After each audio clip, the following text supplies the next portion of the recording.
السلام عليكم. لا تنسوا الاعجاب بالفيديو والاشتراك في القناة تشجيعا لنا لنستمر بنشر المزيد ان شاء الله.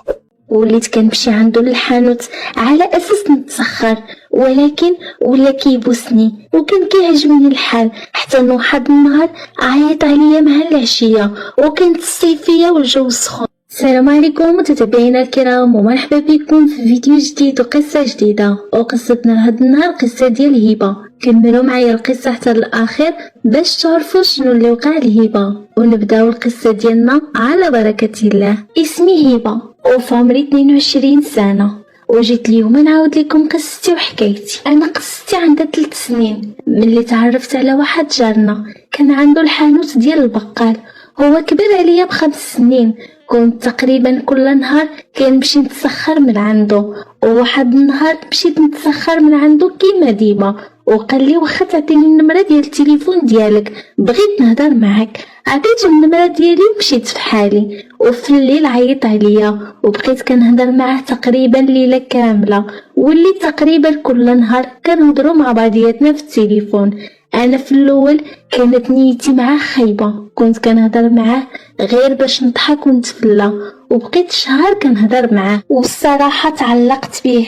ومعاه هو حلو وكيعرف يهضر وكلامه حلو رومانسي ومزيون ومستيلي. بالحق من نهار اللي تصاحبت معاه ما بقيت كندخل عنده للحانوت، حيت كنت كنخاف من خوتي عندك يشوفوني معاه.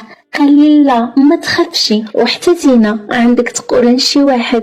وتمك بدات قصتي معاه ديال الحرام. وليت كنمشي عنده للحانوت على اساس نتسخر، ولكن ولا كيبوسني وكان كيعجبني الحال، حتى ان واحد النهار عيط عليا مع العشيه وكانت الصيفيه والجو سخون، وقال لي انا مريض بزاف في الحانوت واخا تجي لعندي. انا خرجت من الدار ومشيت لعندو للحانوت، وغير دخلت سد الباب. قلت له ياك مريض؟ قال لي انا مريض وتينا هي دوايه، وغير كنشوفك كنبرا. وبدا كيعنق فيا ويبوس فيا حتى وصلنا للبلاصه المعلومه، ووقع اللي وقع بيناتنا. بالحق ما فقدتش العذريه ديالي، مي وقعنا في الحرام. ومن موراها ولا كل نهار كيعيط عليا وكنمشي لعندو للحانوت وكتوقع بيناتنا علاقه، حتى واحد النهار لقيتو كيعنق في واحد البنت وكيبوس فيها. تصدمت وبقيت غير كنسبو وكنبكي، ورجعت للدار وانا مصدومه، ودخلت لبيتي وبقيت كنبكي وكنفكر. قلت مع راسي الحمد لله اللي ما فقدتش العذريه ديالي معاه، وندمت 1000 مره على هاد الغلط اللي طيحت راسي فيه. كنصلي وكنطلب ربي يغفر لي، وتعلمت بزاف ديال الحاجات من هاد التجربه. وتعلمت اللي كيبغيك بصح يبغيك تكون معاه في الحلال ماشي في الحرام.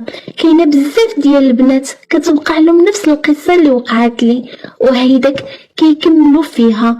كنقول لهم ردوا بالكم وربي يهدينا.